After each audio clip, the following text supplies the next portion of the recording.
अलीगढ़ मुस्लिम university यानी AMU का अल्पसंख्यक दर्जा बरकरार रहेगा। सुप्रीम कोर्ट की 7 जजों की बेंच ने 4-3 के बहुमत से 1967 के अपने ही फैसले को पलट दिया।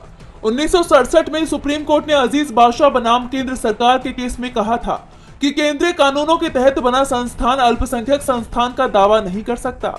कोर्ट ने कहा था कि एएमयू सेंट्रल यूनिवर्सिटी है, इसकी स्थापना न तो अल्पसंख्यकों ने की थी और न ही इसका संचालन किया था। लेकिन अब सुप्रीम कोर्ट ने पुराने फैसले को पलटते हुए कहा कि कोई संस्थान सिर्फ इसलिए अल्पसंख्यक का दर्जा नहीं खो सकता क्योंकि उसे केंद्रीय कानून के तहत बनाया गया है। इसके साथ ही सीजेआई डीवाई चंद्रचूड़ ने 3 जजों की नई बेंच को निर्देश दिया कि ये पता करना होगा कि इस संस्थान के पीछे दिमाग किसका था। ये देखना होगा कि जमीन की फंडिंग किसने की थी और क्या अल्पसंख्यक समुदाय ने मदद की थी। अगर ये सामने आता है कि इसके पीछे अल्पसंख्यक समुदाय था तो आर्टिकल 30 के तहत एएमयू अल्पसंख्यक दर्जे का दावा कर सकती है। कोर्ट ने यह भी कहा कि ये जरूरी नहीं कि संस्थान की स्थापना सिर्फ अल्पसंख्यक समुदाय की मदद के लिए हुई। अल्पसंख्यक संस्थान भी धर्मनिरपेक्ष शिक्षा पर जोर दे सकते हैं। जरूरी नहीं कि अल्पसंख्यक ही प्रशासन चलाएं।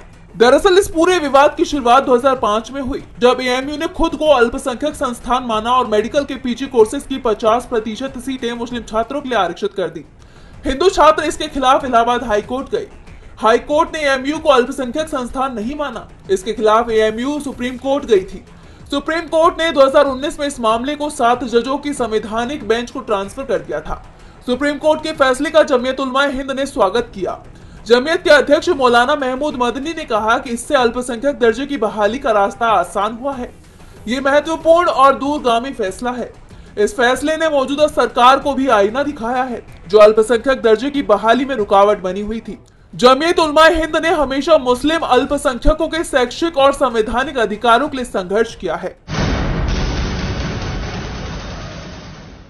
राहुल गांधी ने पीएम मोदी पर तीखा हमला बोला है। सिमडेगा में हुई रैली में राहुल ने कहा कि हम आदिवासियों, दलितों और पिछड़ों के हक की बात करते हैं।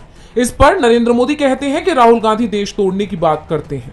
इस समय देश में 2 विचारधारा हैं। हम संविधान की रक्षा कर रहे हैं जबकि बीजेपी आरएसएस संविधान को खत्म करना चाहती है। संविधान सिर्फ एक किताब नहीं है, इसमें बिरसा मुंडा, अंबेडकर, फुले और महात्मा गांधी की सोच है। यह संविधान देश के आदिवासियों, दलितों, पिछड़ों, गरीबों की रक्षा करता है। इसलिए इंडिया गठबंधन चाहती है कि देश को संविधान के जरिए चलाया जाए। राहुल ने कहा कि बीजेपी आरएसएस की विचारधारा ने मणिपुर को अशांत कर दिया। आज तक प्रधानमंत्री नरेंद्र मोदी वहां नहीं गए। हमने भारत जोड़ो यात्रा निकाली और लोगों से कहा कि हम नफरत की बाजार में मोहब्बत की दुकान चलाएंगे, देश में एकता भाईचारा को कायम करेंगे। राहुल ने उद्योगपतियों के कर्ज माफी की बात करते हुए कहा कि यह सरकार अडानी अंबानी की सरकार है, ये सिर्फ उनके फायदे के लिए काम करते हैं। हमारी योजना में सिर्फ गरीब लोगों की बातें होती हैं। देश में करीब 50% ओबीसी, 15% दलित, 8% आदिवासी और 15% अल्पसंख्यक वर्ग के लोग हैं। ये आबादी कुल 90% है। लेकिन आपको देश की बड़ी बड़ी कंपनियों के मैनेजमेंट में ओबीसी, दलित और आदिवासी वर्ग का व्यक्ति नहीं मिलेगा। हिंदुस्तान की सरकार को 90 अफसर चलाते हैं। देश के पूरे बजट का निर्णय यही अफसर लेते हैं। अगर इसमें से एक अफसर आदिवासी वर्ग का है तो सरकार के 100 रुपए के खर्च में वो आदिवासी अफसर 10 पैसे का निर्णय लेता है। महाराष्ट्र में अजीत पवार के बयान ने खलबली मचा दी है। महाराष्ट्र के उप मुख्यमंत्री अजीत पवार ने पीएम मोदी से अपने बारामती निर्वाचन क्षेत्र में चुनावी रैली नहीं करने को बोला है। उन्होंने कहा कि बारामती में मुकाबला परिवार के भीतर है, इसलिए वो नहीं चाहते कि पीएम मोदी वहां रैली करे। इसके साथ ये दावा भी किया जा रहा है कि एनसीपी के उम्मीदवारों ने योगी आदित्यनाथ और गृह मंत्री अमित शाह की रैली की डिमांड भी नहीं की है। इसके साथ ही अजीत पवार ने नवाब मलिक के लिए रैली कर बीजेपी को बता दिया है कि उनकी राह पूरी तरह से अलग है। इस बीच अजीत पवार के तेवरों पर कांग्रेस ने भी तंज कसा है। कांग्रेस ने इस पर तंज कसते हुए कहा कि चुनाव के बीच महाराष्ट्र के एनडीए गठबंधन में टकराव शुरू हो गया है। अजीत पवार कह रहे हैं कि नरेंद्र मोदी को मेरे इलाके में रैली करने की जरूरत नहीं है। इतना ही नहीं, उन्होंने यहां तक कहा कि बटेंगे तो कटेंगे जैसी टिप्पणी महाराष्ट्र पसंद नहीं करता। चुनाव के बीच ही अजीत पवार बीजेपी को उसके हद में रहने की हिदायत दे रहे हैं। अजीत भले ही मोदी की रैली से दूरी दिखा रहे हों, लेकिन पीएम मोदी ने नासिक की रैली में योगी आदित्यनाथ के बयान का समर्थन ही कर दिया। पीएम ने कहा कि एक रहोगे तो सेफ रहोगे। पीएम के बयान से ही साफ हो गया है कि अजीत पवार उनसे क्यों दूरी बना रहे हैं। इस बीच अब बीजेपी शिवसेना से भी दूरी बनाती दिखाई दे रही है। बीजेपी की तरफ से जो पोस्टर लगाए जा रहे हैं उसमें पीएम मोदी के साथ सिर्फ देवेंद्र फडणवीस ही दिखाई दे रहे हैं। बीजेपी के नेता भी दावा कर रहे हैं कि शिंदे के नेतृत्व में चुनाव भले ही लड़ा जा रहा है, लेकिन सीएम कौन होगा वो चुनाव के बाद तय किया जाएगा। बीजेपी के पोस्टर पर कांग्रेस के प्रदेश अध्यक्ष नाना पटोले ने तंज कसते हुए कहा कि बीजेपी के खाने के दांत कुछ और दिखाने के कुछ और है। ऐसे में सवाल खड़े हो रहे हैं कि क्या सच में बीजेपी शिंदे से किनारा कर रही है।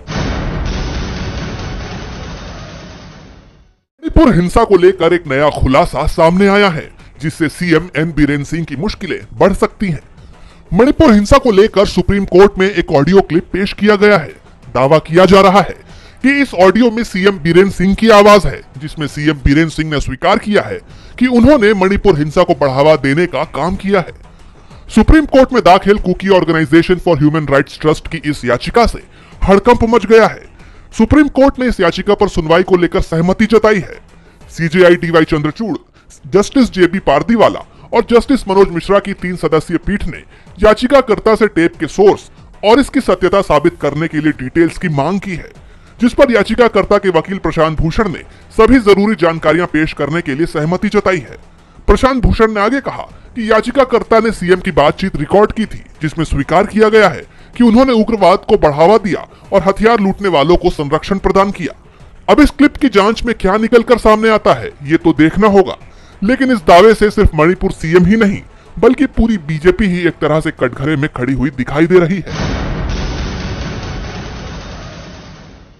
जम्मू कश्मीर विधानसभा का पहला सत्र बहुत ही दमदार नजर आ रहा है। जहां उमर अब्दुल्ला सरकार अपने चुनावी वादे पूरा करने की राह पर नजर आ रही है, तो विपक्ष की तरफ से इसका पुरजोर विरोध भी देखा जा रहा है। सत्र के 5वें दिन भी सदन में जमकर बवाल देखने को मिला, जहां अवामी इत्तेहाद पार्टी के विधायक और रशीद इंजीनियर के भाई खुर्शीद अहमद शेख ने एक बार फिर अनुच्छेद 370 की बहाली से जुड़ा पोस्टर लहराने की कोशिश की, लेकिन इससे पहले ही विपक्ष के नेताओं ने उन्हें रोक दिया। इस पर दोनों पक्षों में बहस हो गई और बात धक्का मुक्की तक पहुंच गई। इस बीच एक विधायक टेबल पर चढ़ गया। आखिरकार मार्शल को बुलाना पड़ा और वो खुर्शीद अहमद को घसीटते हुए ले गए। इस दौरान खुर्शीद अहमद जमीन पर गिर गए। मार्शल ने खुर्शीद शेख के साथ ही कुछ बीजेपी विधायकों को भी बाहर किया, जिसके बाद सभी बीजेपी नेता वॉकआउट कर गए। बता दें कि जम्मू कश्मीर विधानसभा से आर्टिकल 370 को वापस से बहाल करने का प्रस्ताव पहले ही पास हो चुका है, लेकिन इस पर विवाद अब तक थमने का नाम नहीं ले रहा।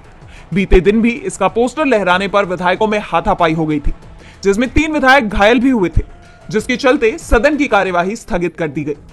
बीजेपी विधायकों के इस हिंसक विरोध की कड़ी निंदा भी हुई। विधानसभा स्पीकर ने यहां तक कहा कि यह विधानसभा है, मछली बाजार नहीं। इसके बावजूद सदन में एक बार फिर बवाल हुआ। देश की 9 सीटों पर उपचुनाव के लिए सभी सियासी दल मजबूती से मैदान में डटे हुए हैं। इस बीच बीजेपी के खिलाफ अपना प्रचार अभियान मजबूत करते हुए इंडिया गठबंधन का बड़ा प्लान सामने आया है। इस चुनाव में इंडिया गठबंधन पूरी ताकत के साथ एकजुट दिखाई देगा और समाजवादी पार्टी के समर्थन में चुनाव प्रचार करेगा। विपक्ष के बड़े नेताओं की संयुक्त रैलियां आयोजित की जाएंगी, यानी एक बार फिर अखिलेश यादव और राहुल गांधी की जोड़ी एक साथ नजर आने वाली है।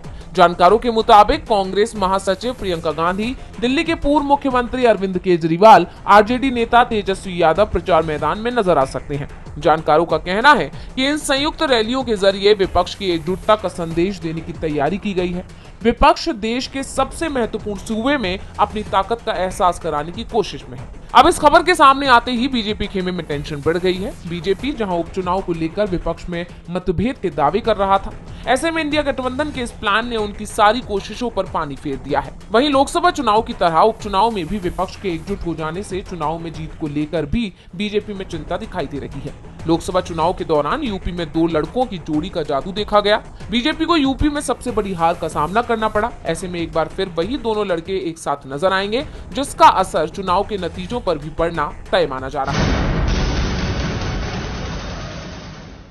कनाडा के संबंधों में तल्खियां बढ़ती जा रही हैं। खालिस्तान समर्थक निज्जर मामले में हिंदुस्तान को घेरने की कोशिश में जुटे कनाडा के पीएम जस्टिन ट्रूडो अब खुद ही मुश्किलों से घिरते जा रहे हैं। ऐसे में अब उनके तेवर भी बदलते नजर आ रहे हैं। पहली बार उन्होंने खालिस्तानी अलगाववादियों को लेकर खुलकर बयान दिया है। ट्रूडो ने कहा कि कनाडा में खालिस्तान समर्थक हैं, लेकिन वो पूरे सिख समुदाय का प्रतिनिधित्व नहीं करते। कनाडा में हिंसा, असहिष्णुता या आपस में बांटने के लिए कोई जगह नहीं है। ट्रूडो ने कहा कि हम वन इंडिया का समर्थन करते हैं, हालांकि वो हिंदुस्तान पर तंज कसने से भी नहीं चूके। उन्होंने आगे कहा कि कनाडा में मोदी सरकार के भी बहुत सारे समर्थक रहते हैं, लेकिन वे कनाडा में रहने वाले पूरे हिंदू समुदाय का प्रतिनिधित्व नहीं करते। उनके इस बयान को लेकर चर्चाएं काफी तेज है। इस बीच द ऑस्ट्रेलिया टुडे के सोशल मीडिया अकाउंट के पेज को ब्लॉक करने के फैसले को लेकर भी ट्रूडो को काफी किरकिरी का सामना करना पड़ रहा है। एक तरफ कनाडा किसानों के आंदोलन को लेकर, ट्रक ड्राइवरों की हड़ताल को लेकर हिंदुस्तान में अभिव्यक्ति की आजादी पर सवाल उठाता है, तो दूसरी तरफ हिंदुस्तान के विदेश मंत्री जयशंकर की प्रेस कॉन्फ्रेंस दिखाने पर ऑस्ट्रेलियाई न्यूज चैनल पर बैन लगा दिया गया। कनाडा की यह कार्रवाई सवालों के घेरे में आ गई है। हिंदुस्तान ने इसे कनाडा की हिपोक्रेसी बताया। वहीं द ऑस्ट्रेलिया टुडे के प्रबंध संपादक जितार्थ जय भारद्वाज ने कहा कि हम पारदर्शिता, सटीकता के साथ जरूरी खबरें बताने की कोशिश जारी रखेंगे। इस बीच टेस्ला के सीईओ एलन मस्क की तरफ से भी ट्रूडो को लेकर बड़ा बयान सामने आया है। उन्होंने दावा किया है कि अगले चुनाव में ट्रूडो की विदाई तय है, जिसके बाद कहा यह जा रहा है कि अपने इन फैसलों को लेकर अब ट्रूडो ही मुश्किल से